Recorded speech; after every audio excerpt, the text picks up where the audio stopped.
சம்பவம். நான் இன்னைக்கு உங்ககிட்ட ஒரு கோஸ்ட் ஸ்டோரி பற்றி தான் சொல்ல வந்திருக்கேன். Real cost story. இந்த ஸ்டோரியை நம்மக்கிட்ட சொன்னவங்க பேர் ரேகா. இவங்க காலேஜ் படிக்கிற டைமில் ஹாஸ்டலில் தங்கியிருக்காங்க. ஸோ ஹாஸ்டலில் இவங்க நார்மலாக கதவை திறந்து வச்சுக்கிட்டு தான் இவங்களும் அவங்க ஃப்ரெண்டும் உட்காந்து பேசிக்கிட்டு இருப்பாங்க.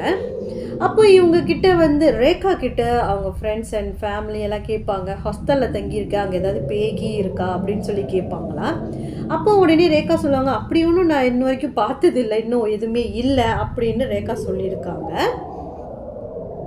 சில நாட்கள் நல்லா தான் போகுது. அதுக்கப்புறம் என்ன ஆகுதுன்னா, ரேகா ஒரு நாள் அவங்க ஃப்ரெண்டு கூட ரூமுக்கு அதை திறந்து வச்சு பேசிகிட்டு இருக்கிறப்போ திடீர்னு ஒரு உருவம் ஒரு புகையாக அப்படியே கிராஸ் பண்ணி போன மாதிரி அவங்க பார்த்துருக்காங்க.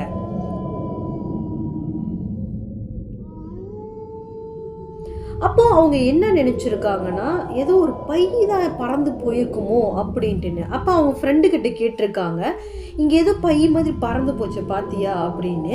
அப்போ உடனே அவங்க ஃப்ரெண்டு அப்படியெல்லாம் ஒன்றும் இல்லையே அப்படின்னு சொல்லியிருக்காங்க. அதுக்கப்புறம் சரி வாங்க தூங்கலான்னு சொல்லிட்டு ரேகா அவங்க ரூமுக்கு வந்துட்டாங்க. அவங்க ஃப்ரெண்டு அவங்களோட ஃப்ரெண்டு ரூமுக்கு போய் படுத்து தூங்க போயிட்டாங்க. அப்போ என்ன நடக்குதுன்னா, எப்போதுமே விடிய காலையில் தான் இங்கே பிரச்சனை ஸ்டார்ட் ஆகுமா. அப்போ ரேகா தூங்கும் போது என்ன ஆயிருக்குன்னா, ரேகா தூங்குற சைடில் ஒரு கப்பர்ட் இருக்குது. ஸோ நேராக அந்த கப்பர்ட்டை இவங்க பார்க்கலாம். அந்த கப்பர்ட்டுக்கு மேலே இவங்களோட அம்மா ஃபோட்டோவும் ரேகாவோட ஃபோட்டோவும் வச்சுருந்துருக்காங்க. அப்போது இவங்க பார்த்துருக்காங்க, ஒரு கருப்பு உருவம் அங்கே நிற்கிற மாதிரி பார்த்துருக்காங்க ரேகா.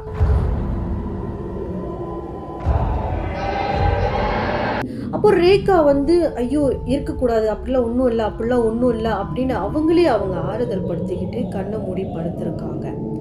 அப்போ என்ன ஆயிருக்குதுன்னா, அவங்க ரேகாவோட அம்மா ஃபோட்டோவும் ரேகா ஃபோட்டோவும் அங்கே வச்சுருந்தாங்கல்ல, அந்த ஃபோட்டோ அங்கேயே விழுந்து உடையுது சுக்கு நூறா. அதுக்கப்புறம் ரேகாவுக்கு ரொம்ப பயம் வந்தானா அவங்க ஃப்ரெண்டுக்கு கால் பண்ணிவிட்டு, ஃப்ரெண்டு நீ ரூமை ஓப்பன் பண்ணி நான் உன் ரூமில் படுத்துக்கிறேன்னு சொல்லிட்டு வேகமாக இவங்க ரூம்லேருந்து எணிச்சு அவங்க ஃப்ரெண்டு ரூமுக்கு ஓடி போயிருக்காங்க. அவங்களுக்கு நடந்த விஷயத்த அவங்க ஃப்ரெண்டு கிட்ட இவங்க சொல்லியிருக்காங்க. இப்படி சில டிஸ்டர்பன்ஸு இருந்திருக்கு ரேகாவுக்கு. அதுக்கப்புறம் ஒரு நாள் என்ன ஆகுதுன்னா, இவங்க எல்லாமே ரேகாவும் அவங்க ஃப்ரெண்டும் என்ன பண்ணுறாங்கன்னா, நம்ம கோவிலுக்கு போகலாம் அப்படின்னு சொல்லி பிளான் பண்ணுறாங்க. ஆனால் கோவிலுக்கு போகலான்னு சொல்லி பிளான் பண்ணுற அப்போ எல்லாமே அவங்களுக்கு தடுங்கல் வந்துக்கிட்டே இருக்கும். எந்த கோவிலுக்கும் அவங்களால போகவே முடியாது. ஸோ அப்படியே தடுங்கல் வந்துக்கிட்டு இருந்தானே. அப்போ ரேகாவோட ஃப்ரெண்டோட அம்மா என்ன சொல்லியிருக்காங்கன்னா, நீங்கள் அந்த வீட்டில் எதுவும் பேசாதீங்க, மெசேஜ் மட்டும் அனுப்பிக்கிங்க, இந்த மாதிரி கோயிலுக்கு போகலாம் அப்படின்னு மெசேஜ் அனுப்பிட்டு கோயிலுக்கு போங்க அப்படின்னு சொல்லியிருக்காங்க. அப்போ உடனே ரேகாவும் அவங்க ஃப்ரெண்டும் என்ன பண்ணியிருக்காங்கன்னா, சரி மெசேஜ் அனுப்புகிற மாதிரி அனுப்பிட்டு சரிவா நம்ம சாப்பிட்டு வரலான்னு சொல்லிட்டு இவங்க நேராக கோவிலுக்கு தான் கிளம்பி போயிருக்காங்க. அப்போ கோவிலுக்கு போயிட்டு வந்தோடனே ஒரு வாரம் எந்த ஒரு ப்ராப்ளம் இல்லாமல் நிம்மதியாக இருந்திருக்காங்க. அதுக்கப்புறம் ஒரு வாரம் கழித்து என்ன ஆயிருக்குதுன்னா, ரேகா ரூமில் தூங்கிட்டு இருக்கும் போது அந்த டைம் கோவிட் டைம். ஸோ எல்லாத்துக்கும் ஒரே ஒரு ரூமில் தான் எல்லாமே படுக்கணும். அப்போ ரேகா ஒரு நாள் தூங்கிட்டு இருக்கும் போது என்ன ஆயிருக்குன்னா, யாரோ ஒருத்தவங்க விசில் அடித்து கூப்பிடுறாங்க ரேகாவை. ஒரு நையாண்டித்தனமாக விசில் அடித்து கூப்பிட்ற மாதிரி, அவங்க ரூமு முன்னுக்கு நின்று கூப்பிட்ற மாதிரி விளங்கியிருக்கு. அப்போ உடனே ரேகா என்ன பண்ணுறாங்க, அவங்க ஃப்ரெண்டுக்கு கால் பண்ணி சொல்லியிருக்காங்க, யாரோ என்னை விசில் அடித்து கூப்பிட்றாங்க, யாருன்னு சீக்கிரம் பாருங்க அப்படின்னு. அப்போ ரேகாவோட ஃப்ரெண்டு என்ன பண்ணியிருக்காங்கன்னா, ஜன்னல் கதவு கேர்டனை திறந்து பார்த்துருக்காங்க, அங்கே யாருமே இல்லை. அதுக்கப்புறம் ரேகாவுக்கு ரொம்ப பயம் வந்துருச்சு, என்னடா இது இப்படி நடந்துக்கிட்டு இருக்க அப்படின்ட்டுன்னு. அப்போ இவங்க என்ன பண்ணாங்கன்னா, சரி மறுபடியும் கோவிலில் போய் என்ன தான் நடக்குதுன்னு சொல்லி கேட்போன்ட்டுன்னு இவங்க கோவிலுக்கு போயிருக்காங்க.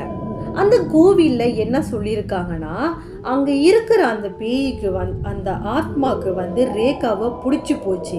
ஸோ அதனால் ரேகாவை அந்த இடத்த விட்டு போக விட மாட்டுது. ரேகா அங்கே இருக்கிற வரைக்கும் எந்த பிரச்சனையும் இல்லை. ரேகா வந்து அந்த இடத்த விட்டு போகணும்னு எப்போ முடிவெடுத்தாங்களோ அப்பத்துலேருந்து தான் ரேகாவுக்கு பிரச்சனைகள் ஆரம்பிச்சிருக்கு. அப்போது அந்த பூசாரி என்ன சொல்லியிருக்காருன்னா, நீங்கள் வந்து இந்த இடத்த விட்டு போக போகிறீங்கன்னு அந்த விஷயம் அதுக்கு தெரிஞ்சிடுச்சு, அதனால தான் அது வந்து உங்களை விட மாட்டுது. இது எப்பத்துலேருந்து உங்களை தொடர ஆரம்பிச்சிச்சுன்னா உங்களுக்கு வந்து ஒரு ரத்த கையில் பட்டிருக்கும் அப்படின்னு சொல்லி அந்த பூசாரி கேட்டிருக்காரு. அதுக்கு ரேகாவும் சொல்லியிருக்காங்க, ஆமாம், ஒரு ரத்தம் பட்டு ஒரு 4 தேயிலை கையில் போட்டாங்கன்னு. அன்னிலேருந்து தான் உங்களுக்கு அது ஃபாலோ பண்ண ஆரம்பிச்சிருக்குன்னு அந்த பூசாரி சொல்லியிருக்காரு. அதுக்கப்புறம் ரேகா வந்து இங்கெல்லாம் நம்மளால இருக்க முடியாது, எப்படியாவது ரூம்பு மாதிரி போயிடணுன்னு வீடெல்லாம் தேடிட்டு இருக்காங்க. ஸோ ரூமும் கிடச்சிருச்சு. அப்போ என்ன ஆகுதுன்னா, ரேகாவும் அந்த வீடை மாறலான்னு சொல்லி முடிவெடுத்து மாறி போக போகிறாங்க. அப்போ என்ன ஆகுதுன்னா, காலையில் 8 மணி போல் ரேகாவை வந்து அவங்க ரூம் ஜன்னல் வெளியிலேருந்து யாரோ ரேகா அப்படின்னு கூப்பிடுறாங்க. ஸோ அப்போ இவங்க யோசிக்கிறாங்க, நம்மளை யார் ஜன்னல் வெளியிலேருந்து கூப்பிட போகிறா அப்படின்ட்டுன்னு. அப்புறம் சரி கதவு திறக்க போகிறாங்க, வாஷ்ரூம்லேருந்து கூப்பிடுறாங்க ரேகா அப்படின்ட்டு. அப்போது வாஷ்ரூம்லேருந்து கூப்பிட்டாடா. அப்போ ரேகா என்ன பண்ணுறாங்க, அவங்க ஃப்ரெண்டு ரூமுக்கு போயிட்டு ஃப்ரெண்டை கூப்பிட்டு சொல்கிறாங்க, இங்கே பாரு, அது என் பேரை சொல்லி கூப்பிட்டுக்கிட்டு இருக்கு அப்படின்ட்டுன்னு. ஏதோ ஒரு லேடி வாய்ஸில் கூப்பிட்டுக்கிட்டு இருக்கு. அப்போ ரேகாவும் வீடு மாதிரி போயிட்டாங்க. ஸோ வீடு மாதிரி போயிட்டானே. அப்போது அவங்க வந்து கார் யூஸ் பண்ணுறாங்க. கார் வந்து எப்போதும் ஸ்டார்ட் ஆகாமல் கொஞ்சம் ரிப்பேரு அந்த மாதிரிலாம் இருக்குமா. ஆனால் இன்னொன்று சொல்ல மாட்டேன், அந்த வீட்டில் இருக்கும் போதே ரேகாவுக்கு வந்து பிளட் லெவல் வந்து ரொம்ப குறைவாக இருக்குது உடம்புல. நார்மலாக 12 இருக்கணும், ஆனால் அவங்களுக்கு வந்து 7, 8 அந்த மாதிரி தான் இருக்கும். ஸோ அதனால் அவங்களுக்கு வந்து தலை சுத்தல் அந்த மாதிரிலாம் நடக்குமா. அப்போ இந்த வீட்டுக்கு வந்ததுக்கப்புறமா அவங்களோட கார் வந்து எப்போதும் ரிப்பேராகவே இருக்குமா, ஸ்டார்ட் பண்ண முடியாதா. அப்போ அதை வந்து ரிப்பேர் பண்ணுறவங்களை கூட்டிகிட்டு வந்து காட்டினாக்கா, அப்போது அந்த காரில் வந்து எந்த ஒரு ப்ராப்ளமே இல்லை, நல்லா தான் இருக்குது அப்படின்ட்டுன்னு அவங்க சொல்லுவாங்களாம். அப்போது இந்த மாதிரி விஷயங்கள் நடக்கிறத பார்த்தோன்னா ரேகாவுக்கு மறுபடியும் டவுட் வந்துருச்சு. சரின்னு மறுபடியும் அவங்க சாமி பார்க்க போயிருக்காங்க. அந்த சாமி பார்க்குற இடத்துல என்ன சொல்லியிருக்காங்கன்னா, அது நேல ரேகாவை விட்டு பிரிய முடியாமல் ரேகா கூடயே சேர்ந்து இந்த புது வீட்டுக்கும் வந்துடுச்சுன்னு சொல்லியிருக்காங்க. ரேகா சாமிக்கு பார்க்க போகிறது முன்னுக்கு என்ன ஆயிருக்குதுன்னா, அவங்களுக்கு வந்து திடீர்னு உடம்பு ரொம்ப முடியாமல் போயிருக்கு. ஸோ முடியாமல் போனான்னா அப்போ அவங்க வந்து சாமி பார்க்க போகலை. அப்போ இவங்க காரில் வந்து எங்கேயும் ஜாமான் வாங்கிட்டு வந்திருக்காங்க அந்த வீட்டுக்கே. அப்போது இவங்களோட ஃப்ரெண்டு ஒருத்தவங்க பார்த்துட்டு கேட்குறாங்க, நான் நினச்சேன் நீ உங்கள் அம்மாவை கூட்டிகிட்டு வந்துட்டு கார் பின்னாடி யாரோ உட்காந்துருந்தாங்களே, எங்கே உங்கள் அம்மாவை காணோம் அப்படின்னு சொல்லி கேட்டானே.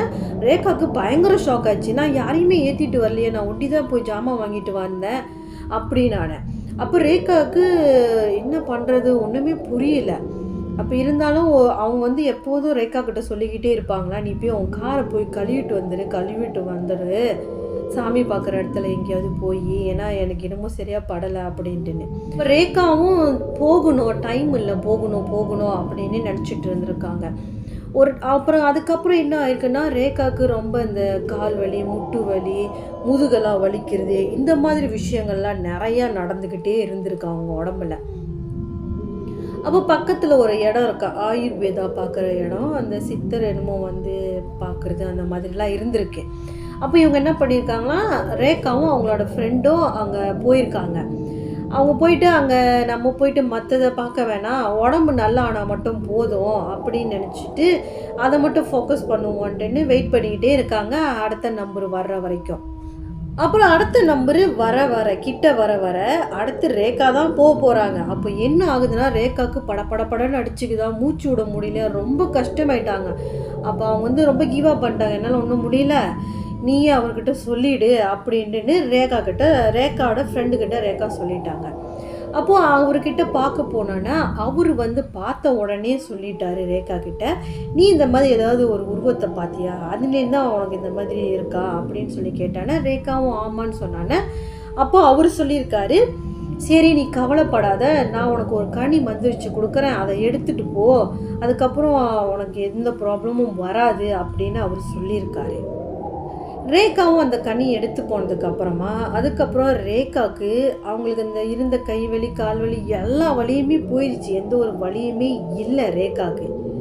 ஆனால் ரேகாவுக்கு வந்து தெரியல அது பெர்மனண்டாக போயிடுச்சா இல்லை இன்னமும் ரேகா கூட தான் இருக்கான்னு ரேகாவுக்கு தெரியல.